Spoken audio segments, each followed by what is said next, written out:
الحمدللہ رب العالمین والصلاة والسلام علی رسولہ الکریم وعلی آلہ واصحابہ اجمعین اما بعد فاعوذ باللہ من الشیطان الرجیم بسم اللہ الرحمن الرحیم الذین آمنوا یقاتلون فی سبیل اللہ والذین کفروا یقاتلون فی سبیل الطاغوت فقاتلوا اولیاء الشیطان ان کید الشیطان کان ضعیفا صدق اللہ العلی العظیم۔ انتہائی قابل احترام جناب لیاقت بلوچ صاحب، نائب امیر جماعت اسلامی پاکستان، جناب محمد حسین مہنتی صاحب، امیر جماعت اسلامی صوبہ سندھ، ذمہ داران جماعت اسلامی، اور آج یہاں کشمیر ریلی میں شرکت کرنے والے میرے بھائیوں، دوستوں، بزرگوں، ننھے منھے بچوں، اور میں دیکھ رہا ہوں کہ لوگ اپنی فیملیز کے ساتھ بھی شریک ہیں، میری عزت ماں اور بہنوں، کراچی میں اس وقت ہر طرف کشمیری بھائیوں سے اظہار یکجہتی کے لیے ریلیاں ہو رہی ہیں، اور یہ صرف شہر کراچی میں نہیں، پورے ملک میں پاکستان کے عوام اپنے مظلوم کشمیری مسلمانوں کے ساتھ اظہار یکجہتی کر رہے ہیں، بلکہ جہاں جہاں پاکستانی رہتے ہیں اور کشمیری عوام رہتے ہیں دنیا بھر میں یہ عمل جاری ہے۔ 5 فروری یوم یکجہتی کشمیر پورے ملک میں منایا جاتا ہے، لیکن اس موقع پر ہم یہ بات ضرور کہنا چاہتے ہیں کہ حکمران اگر یہ سمجھتے ہیں کہ 5 فروری کو چھٹی کر کے اور یکجہتی کشمیر کی ریلیاں نکال کر اور ایک سرکاری تقریب منعقد کر کے اس میں ایک تقریر کر کے یہ مسئلہ حل ہو جائے گا، تو ظاہر ہے کہ یہ بات پوری قوم کو دھوکہ دینے کے مترادف ہوگی۔ 5 اگست 2019 کو مودی نے جو کام کیا تھا کہ مقبوضہ کشمیر کو اپنے ملک کا حصہ قرار دے دیا تھا، آئین کی آرٹیکل 370 اور 35A کو ختم کیا تھا، اور یہ اعلان کیا تھا کہ اب کشمیر جو ہے وہ بھارت کا ایک حصہ ہے۔ پھر اس کے ساتھ اس پر بس نہیں ہوئی تھی، بلکہ مسلسل یہ عمل جاری ہے کہ کشمیریوں کی اکثریت کو اقلیت میں بدلنے کے لیے پورے بھارت سے لوگوں کو لا کر بسانے کی بات ہو رہی ہے۔ ہزاروں کی تعداد میں لوگوں کو گرفتار کر لیا گیا ہے، وہاں جماعت اسلامی کے تمام رہنما اور کارکنان گرفتار ہیں، وہاں پر سیاسی جدوجہد کرنے والی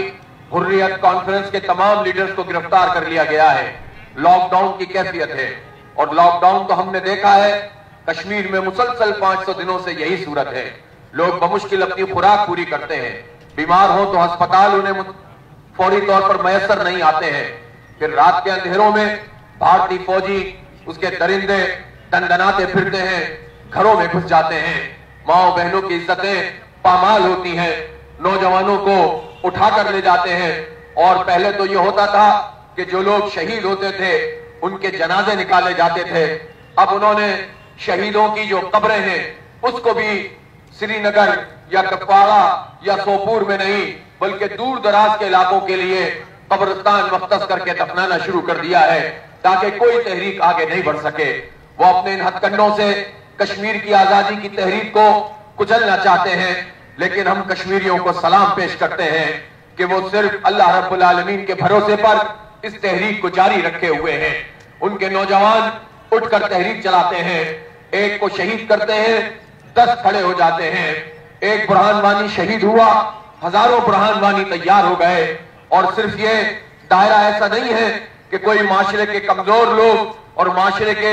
ایسے لوگ جو ہے وہ اس تحریک میں شامل ہوں کہ جو کوئی بہت بڑا مقام نہ رکھتے ہوں۔ ہم دیکھ رہے ہیں کہ مسلسل اس میں تعلیم یافتہ لوگوں کی شرکت بڑھتی جا رہی ہے، وکلا اس میں شریک ہو رہے ہیں، پی ایچ ڈی اسکالر اس میں شریک ہو رہے ہیں، اور بھارتی درندے ان کو مسلسل جو ہے وہ گولیوں کا اور پیلٹ گنوں کا نشانہ بنا رہے ہیں۔ کشمیری تو اپنا فرض ادا کر رہے ہیں، وہ پاکستان کے ساتھ اظہار یکجہتی کرتے ہیں، وہ جب شہید ہوتے ہیں تو اس سے پہلے یہ وصیت ہوتی ہے کہ ہماری شہادت کے بعد ہمیں پاکستان کے پرچم میں لپیٹ کر تدفین کی جائے، لیکن ہماری ماؤں بہنوں کی یہ پکار اگر پاکستان کے حکمرانوں کو نہ پہنچتی ہو، پاکستان کی افواج کو نہ پہنچتی ہو، تو اس پر ہم کیا کریں؟ اس لیے میرے بھائیوں، ہم سب کو مل کر کشمیریوں کی اس آواز کو بلند کرنا ہوگا کہ کشمیریوں کی آزادی کے لیے،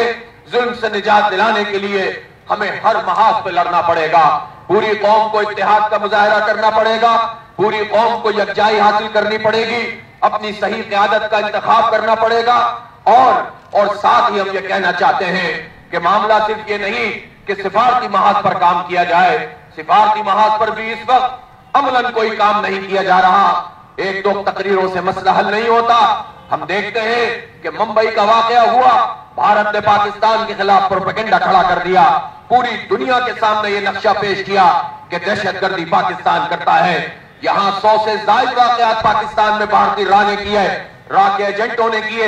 اور یہ بات پتہ بھی چل گئی کہ اس میں بھارت، اسرائیل اور امریکہ کا نیکسس موجود ہے، لیکن پاکستان کے سفارتکاروں نے، پاکستان کی ریاست نے، پاکستان کی وزارت خارجہ نے بھارت کے خلاف وہ کام نہیں کیا کہ ان کو جو ہے وہ سنگل آؤٹ کیا جاتا۔ اب تو اس وقت صورتحال یہ ہے کہ ہیومن رائٹس کی انٹرنیشنل آرگنائزیشن رپورٹ شائع کر رہی ہے، بتا رہی ہے کہ کشمیر میں کس طرح سے ظلم ہو رہا ہے، لیکن پاکستان کے حکمران اس پر جو ہے وہ کوئی کام نہیں کر رہے ہیں۔ بلکہ اب ہو یہ رہا ہے کہ اس طرح کے بیانات جب ریاست کی طرف سے آنے لگے کہ اب سب کو امن کے ساتھ رہنا چاہیے، تو میں یہ کہنا چاہتا ہوں کہ باجوہ صاحب کو اس کی وضاحت بھی کرنی چاہیے۔ وہ کس امن کی بات کرتے ہیں کہ کشمیریوں کو قتل کر دیں، ان کو تہہ تیغ کر دیں، ان میں لاک ڈاؤن لگا دیں، ان کی حیثیت کو ختم کر دیں، ان کو برباد کر کے رکھ دیں، اور پھر کہا جائے کہ آؤ امن کے ساتھ بات کریں۔ ایسا امن ہمیں قبول نہیں ہے جو ہماری غیرت کا جنازہ نکال کر آئے۔ اور اگر کوئی یہ سمجھتا ہے کہ وہ اس طرح غیرت بیچ کر، ایمان بیچ کر ہماری حکومت اور ریاست امن کا نام لے گی، تو ایک تو تاریخ کا سبق یہ ہے کہ بھارت کبھی ایسا نہیں کرے گا۔ اس نے ایک لمحے کے لیے بھی پاکستان کو قبول نہیں کیا ہے۔ وہ ہمارے فوجی جوانوں کو سرحدوں کے اوپر نشانہ بناتا ہے، عام آبادی کے اوپر وہ گولہ باری کرتے ہیں، اور مسلسل کشمیری، وہ کشمیری جن کو ہم کہتے ہیں کہ وہ ہماری شہرگ ہیں، وہ کشمیری جن کے بارے میں ہم کہتے ہیں کہ اس کے بغیر ہمارا ایجنڈا پورا نہیں ہو سکتا، اگر وہ ہمارے جسم کا حصہ ہے تو کیسے ممکن ہے کہ اس حصے پر درندوں کا قبضہ ہو اور ہم امن کی بات کریں؟ کوئی امن نہیں، ایک ہی راستہ ہے، سفارتی محاذ پہ بھی کام کرو، جہاد کے میدان میں بھی کام کرو، اور اگر ہماری فوجیں آگے نہیں بڑھ سکتی، مظلوموں کے لیے جد و جہد نہیں کر سکتی، تو پھر یہ سوال پیدا ہوگا کہ یہ پھر بجٹ کس لیے ہیں، یہ فوجیں کس لیے ہیں، یہ اللہ تللے کس لیے ہیں؟ اس لیے پوری قوم کا یہ مطالبہ ہے کہ کشمیر کے مسلمانوں کے لیے ہمیں آخری حد تک جانا ہوگا۔ آپ نے تو پچھلے سال آرمی چیف نے بھی یہ بیان دیا تھا، وزیر اعظم نے بھی یہ بیان دیا تھا کہ ہم سارے آپشن کو اختیار کریں گے۔ کیوں نہیں اختیار کرتے؟ کس بات سے ڈر لگتا ہے؟ FATF سے ڈرتے ہو، اقوام متحدہ سے ڈرتے ہو، امریکہ سے ڈرتے ہو؟ آپ ان کے قدموں میں بیٹھے رہو گے، غیرت کا جنازہ نکالتے رہو گے، وہ آپ کو ٹھوکروں کے اوپر رکھ کے رکھے، لیکن آپ جہاد کرو گے، آپ اللہ کے راستے میں لڑو گے، آپ ایمان کا مظاہرہ کرو گے، تو دیکھ لو افغانستان میں امریکہ ناک رگڑنے پر مجبور ہوا ہے۔ امریکہ اور 28-40 ملکوں کی فوجیں ناک رگڑ رہی ہیں، ایمان نے ٹیکنالوجی کو شکست دے دی ہے۔ اس لیے ہم سے یہ مت کہو کہ امن کا معاملہ ہے، امن قائم ہی اس وقت ہوگا جب کشمیریوں کو حق خودارادیت ملے گا، امن قائم ہی اس وقت ہوگا جب کشمیری مظلوم مسلمانوں کی داد رسی ہوگی۔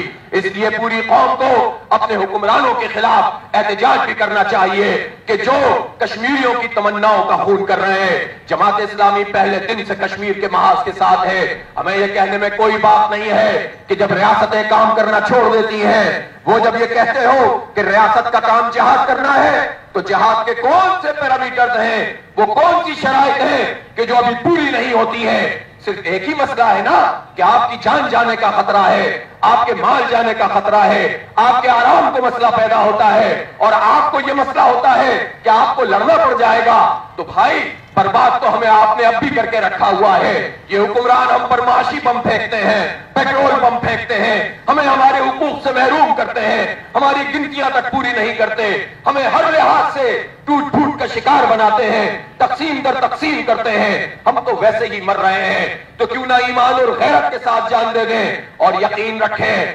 بھارت پاکستان کی جو افواج ہے، پاکستان کا جو ایٹمی پروگرام ہے، پاکستان کی جو قوم ہے، پاکستان کی جو جیو اسٹریٹجک پوزیشن ہے، اس میں ہو ہی نہیں سکتا کہ ہم غیرت کا مظاہرہ کریں اور ہم پٹ جائیں اور ہم مر جائیں۔ انشاءاللہ عظمت کا راستہ جہاد کا راستہ، مظلوموں کے لیے اٹھنے کا راستہ، قرآن کا راستہ، یہی ہمیں عزت دے گا. اسی سے ہمارے معاشی مسائل بھی حل ہوں گے، اسی سے ہماری اکانومی بھی ٹھیک ہوگی. اور یہ جہاد خود بخود ایسے منافقین کی تطہیر کر دے گا، ایسی لیڈرشپ کو ہم سے اٹھا کر پھینک دے گا کہ جو بزدلی کا مظاہرہ کرتی ہے. اس لیے یہ سارے لوگ لڑنا چاہتے ہیں، پاکستان کے جوان جہاد کرنا چاہتے ہیں، لیکن ان کے راستے میں رکاوٹیں موجود ہیں. یہ کام فوج کا ہے، یہ کام ریاست کا ہے، یہ کام حکومت کا ہے کہ وہ سفارتی محاذ پر جو اس کی نالائقی ہے اس کو دور کرے، پوری دنیا میں بھارت کو آئسولیٹ کرے، پوری دنیا میں وفود کو بھیجے، ایکٹیو رول پلے کرے اور اس کے ساتھ ساتھ پیش قدمی کرے. آپ پیش قدمی کریں گے، میں یقین سے کہتا ہوں جنگ کی نوبت نہیں آئے گی، پوری دنیا آپ کے پاس آ کر بیٹھے گی اور پھر کشمیریوں کا مسئلہ ایڈریس ہوگا. وآخر دعوانا الحمدللہ رب العالمین.